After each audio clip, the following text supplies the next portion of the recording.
9장 1절부터 15절까지입니다.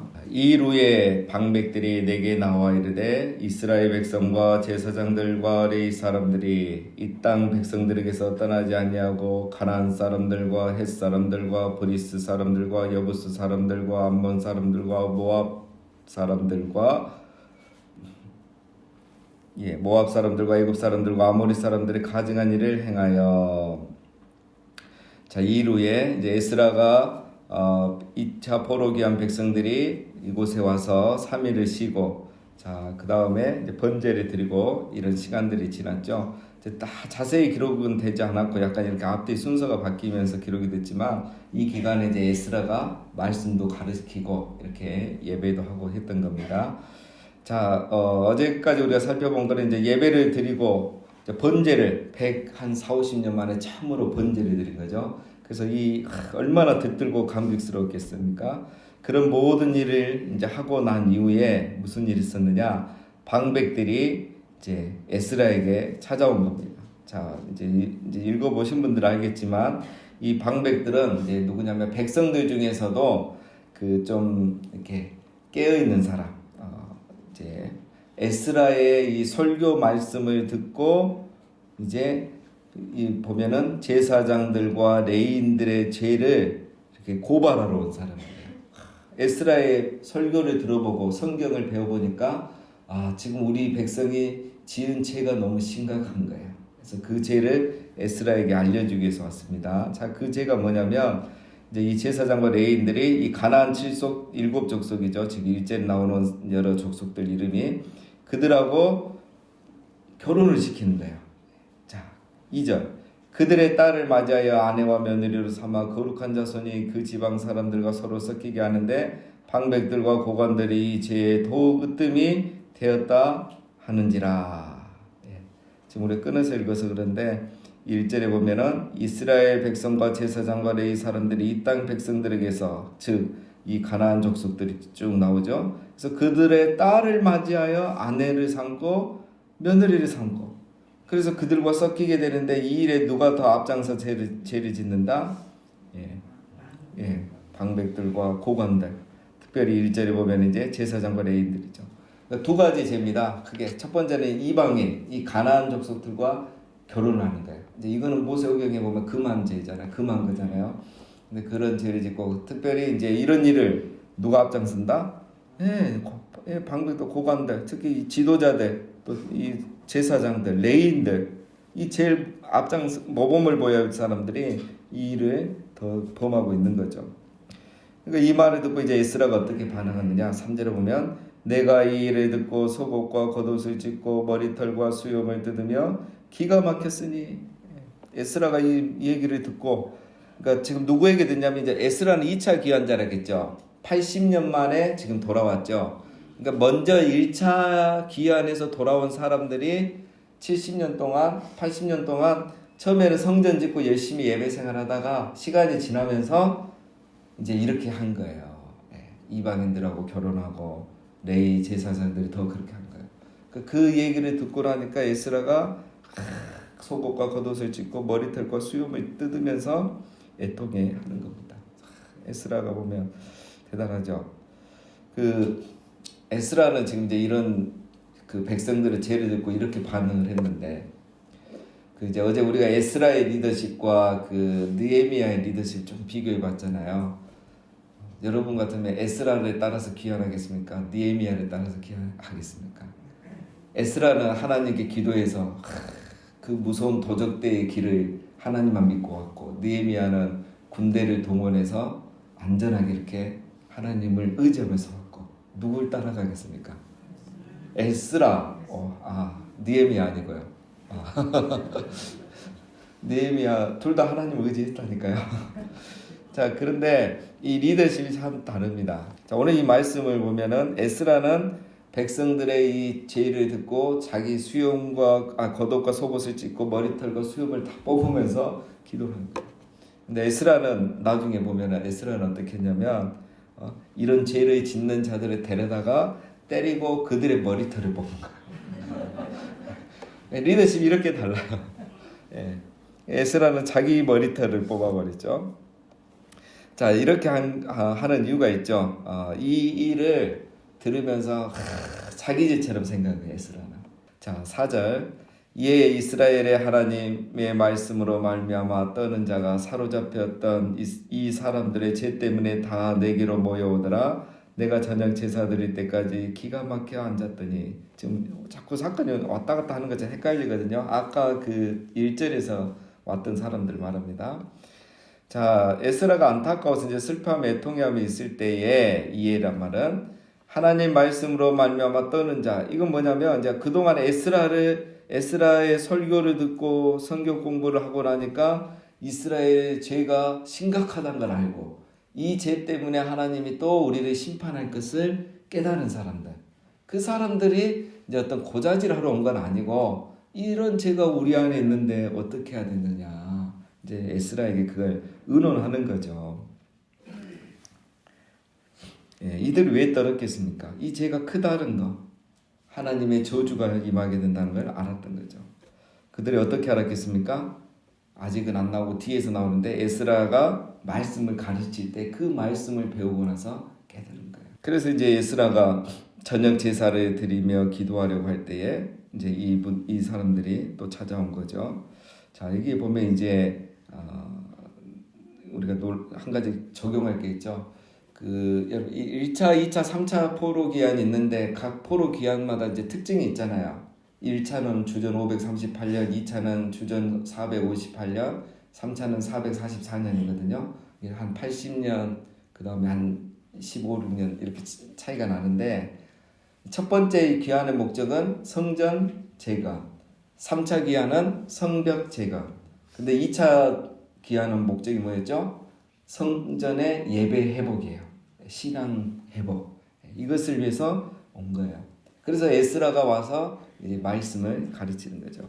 그래서 2차의 귀환은 이제 부흥입니다. 부흥, 우리로 말하면. 자, 이제 3차는 영적 전쟁입니다. 어떻게 이제 우리가 부흥하고 나면 그 다음에 사단이 공격해요. 그래서 우리가 성벽을 어떻게 건축할 건가?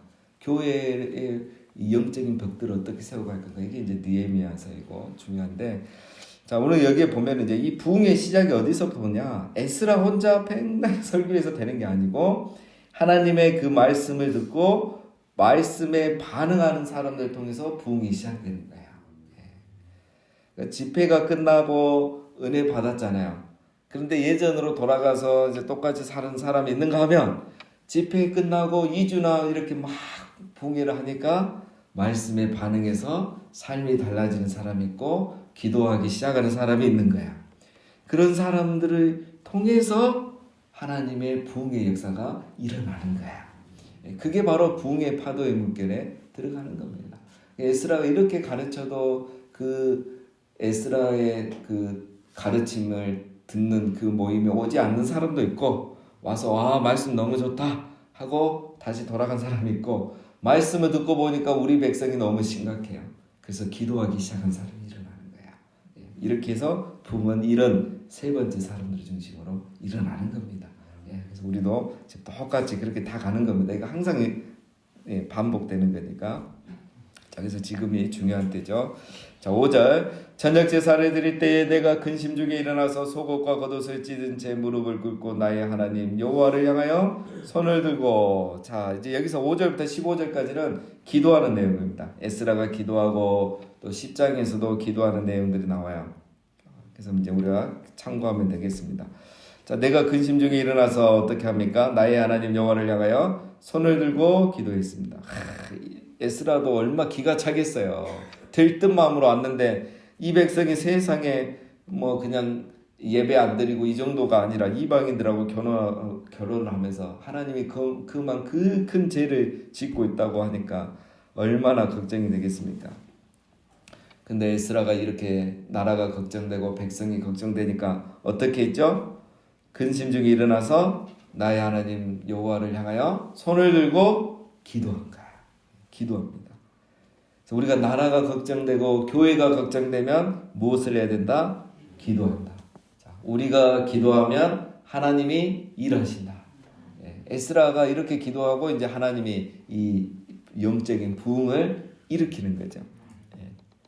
기도 안 하는 사람이 말이 많은 거야. 기도한 사람은 함부로 말 안 합니다. 왜? 하나님이 이제 일하시는데 내가 거기다 왜 고춧가루 뿌려요? 하나님 일하실 걸 기대하고 기도하는 거죠. 자, 그래서 오늘 에스라를 보면 이 모든 얘기를 듣고 걱정이 되어서 하나님 앞에 기도한 거죠. 그래서 우리 여러분 걱정되는 게 있으면 교회든 우리 가정이든 나라든 우리가 기도하면 하나님께서 일하실 줄로 믿습니다. 자, 이제 6절부터는 에스라 기도 내용입니다. 어떻게 기도했는가? 자, 쭉 보면서 간단하게 보겠습니다. 말하기를, 이제 기도하기를, 나의 하나님이여, 내가 부끄럽고 낯이 뜨거워서 감히 나의 하나님을 향하여 얼굴을 들지 못하오니 이로 우리 죄악이 많아 정수리에 넘치고 우리 허물이 커서 하늘에 미침이니이다. 에스라가 첫 번째 기도는 죄를 회개하는 기도를 하죠. 그런데 여기 놀라운 거는 내가 부끄럽고 낯이 뜨겁다. 뭡니까? 이 백성의 죄를 나의 죄처럼 생각하고 회개하는 거예요. 이게 중요한 겁니다. 우리 교회는 심각하고 이 나라는 심각하고 이 정치인들은 타락했고 나는 의로워서 이 죄인 죽을 죄인들이라고 생각하면서 기도하는 게 아니고 저 죄가 내 죄인 거예요. 그러니까 여러분 기도하다 보면 그런 적이 있으실 거예요. 경험해 보신 분들이 막 교회를 위해서 다른 사람을 위해서 기도하는데 기도하다 보니까 저 죄가 내 죄인 거예요. 내가 이 형제를 위해서 기도하지 않았고 돌보지 않았고 말 한번 걸어주지 않았던 게 그게 다 쌓여서 이런 일들이 일어나는 거예요. 그러니까 저 죄가 곧 내 죄인 거예요. 이게 이제 주기도문에도 나오고 이제 기도하다 보면 이렇게 되는 겁니다. 지금 에스라가 그렇게 기도하고 있죠. 자, 7절 우리 조상들의 때로부터 오늘까지 우리의 죄가 심하매 우리의 죄악으로 말미암아 우리와 우리 왕들과 우리 제사장들을 여러 나라 왕들의 손에 넘기사 칼에 죽으며 사로잡히며 노략을 당하며 얼굴을 붉게 하심이 오늘날과 같으니이다. 자, 이건 뭐냐면 이제 역사를 돌아보니까 우리가 그렇게 죄를 지금까지 지어서 하나님 심판받고 이렇게 포로돼서 살고 있지 않느냐. 맞다, 우리가 죄인이다 이 말입니다. 8절 이제 우리 하나님 여호와께서 우리에게 잠시 동안 은혜를 베푸사 얼마를 남겨두어 피하게 하신 우리를 그 거룩한 처소에 박힌 못과 같게 하시고 우리 하나님이 우리 눈을 밝히사 우리가 종노릇하는 중에서 조금 소생하게 하셨나이다. 이제 8절은 우리로 하면 감사기도. 우리도 기도 순서가 있죠. 하나님 아버지, 그 다음에 감사기도, 회개기도 이렇게 하는데 지금 에스라는 이 중요한 상황이기 때문에 회개기도 하고 감사기도 하죠. 감사기도 하는데 첫 번째 감사가 뭡니까? 하나님의 얼마를 남겨두어 피하게 하신 우리를. 이 말은 주전 586년에 예루살렘이 멸망할 때 다 죽지 않고 예루살렘으로 피하게 해줬고 또 그 중에 일부를 이 바사에서 바벨론에서 이제 귀환하게 해서 예루살렘에 돌아오게 해줬죠. 여기 돌아오게 했단 말을 어떻게 합니까? 거룩한 처소에 박힌 못과 같게 하시고 이제 거룩한 처소 예루살렘으로 다시 돌아와서 이곳에 이렇게 못 박아 주셨다는 거예요. 다시 살게 해 주셨다는 거예요. 근데 여러 가지 표현을 할 수 있는데 못 박아 두셨다 이렇게 표현을 하죠. 못은 박아두고 그 다음에 또 어떻게 할 수 있습니까? 마음에 안 들고 잘못 박았으면 뺄 수 있죠. 그런 거예요. 하나님이 우리를 이곳에 못 박아주셨지만 언제든지 우리가 불순종하면 다시 뽑혀서 버림받을 수 있는 그런 의미를 다 포함해서 이렇게 표현을 한 겁니다. 자, 그 다음에 세 번째는 무슨 감사랍니까? 우리 하나님이 우리 눈을 밝히사. 이 영안을 열어서 이제 에스라를 통해 말씀을 깨닫고 죄를 깨닫게 하셔서 지금 우리가 부흥이 시작된 거야. 그걸 감사하고 있습니다. 자, 네 번째 감사는 이제 성전을 세우게 해주신 것. 9절 우리가 비록 노예가 되었사오나 우리 하나님이 우리를 그 종살이하는 중에서 버려두지 아니하시고 바사 페르시아 왕들 앞에서 우리가 불쌍히 여김을 받고 소생하여 우리 하나님의 성전을 세우게 하시며 그 무너진 것을 수리하게 하시며 유다와 예루살렘에서 우리에게 울타리를 주셨나이다. 이건 1차 이제 포로기야. 벌써 1차에 돌아와서 성전을 짓게 해준 거예요. 그것도 이 바사 왕들의 도움을 받아서 그걸 감사하고 있죠. 10절 우리 하나님의 이렇게 하신 후에도 우리가 주의 계명을 저버렸사오니 이제 무슨 말씀을 하오리까. 이렇게 은혜를 받아서 성전 건축까지 다 했는데 이 백성이 지금 큰 죄를 지은 거죠. 입이 10개라도 할 말이 없습니다. 이런 말이죠. 11절 전에 주께서 주의 종 선지자들에게 명령하여 이르시되 너희가 가서 얻으려 하는 땅은 더러운 땅이니 이는 이방 백성들이 더럽고 가증한 일을 행하여 이 끝에서 저 끝까지 그 더러움으로 채웠습니다. 그런즉 너희 여자들을 그들의 아들들에게 주지 말고 그들의 딸들을 너희 아들들을 위하여 데려오지 말며 그들을 위하여 평화와 행복을 영원히 구하지 말라. 그리하면 너희가 왕성하여 그 땅의 아름다운 것을 먹으며 그 땅을 자손에게 물려주어 영원한 유산으로 물려주게 되리라 하셨나이다. 자, 그러니까 11, 12절에 그 모세오경에 나오는 말씀을 에스라가 정리한 거예요. 그 중에 이제 중요한 말씀이 뭐였냐면 가나안 땅은 더럽혀진 땅이다. 이미 가나안 7 족속이 너무너무 죄를 많이 지어서 이 땅이 더럽혀졌다. 그 대표적인 죄가 이제 우상 숭배야 그 음행의 죄죠. 그래서 우리가 봤을 때는 이제 왜 그리 이 땅이 하나님께서 이렇게 잔인하게 다 죽이라 하느냐 하면 이제 그거에 대한 이제 신학과 연구들이 많아요. 이제 중요한 거는 우리 지금의 눈으로 그렇게 보는 게 아니고 이 땅이 너무 죄악이 관영하니까 하나님이 그 땅을 이제 심판하는 겁니다. 그래서 그 땅을 심판하고 가가지고 너희가 그 땅 족속들과 절대 결혼하면 안 된다 그랬어요. 결혼하면 이제 사람이 막 이게 타협이 되잖아요. 하나씩 하면 된다. 그렇게만 하면 하나님이 12절 마지막 중간에 뭐라고 합니까? 그리하면 정말 너희가 그들과 결혼하지 않고 믿음 잘 이렇게 지키면 하나님이 그 땅에서 너희가 계속 잘 살게 해주고 영원한 유산으로 물려주게 되리라. 이 말은 이제 그들이 계속 그 땅에서 산다 이걸 자자손손 쫓겨나지 않고 그렇게까지 약속을 해주셨는데 그 약속을 안 지켰다 이거죠.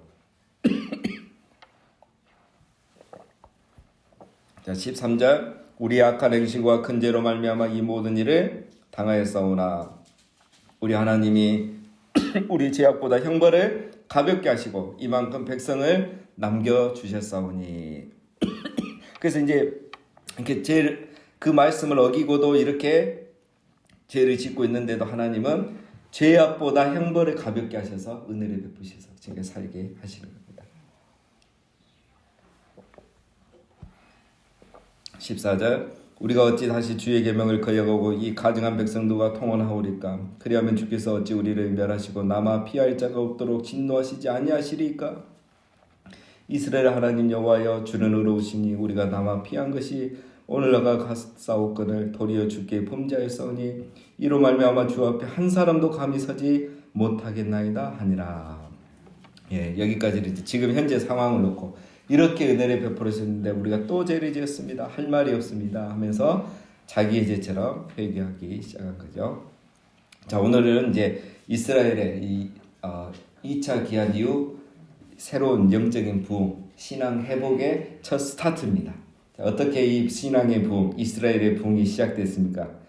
에스라의 말씀, 그리고 그 말씀에 반응하는 성도들, 그리고 그들이 모여서 하나님 앞에 기도할 때 여기서부터 부흥이 시작된 거예요. 그래서 말씀과 기도, 여기서부터 부흥이 시작된 겁니다.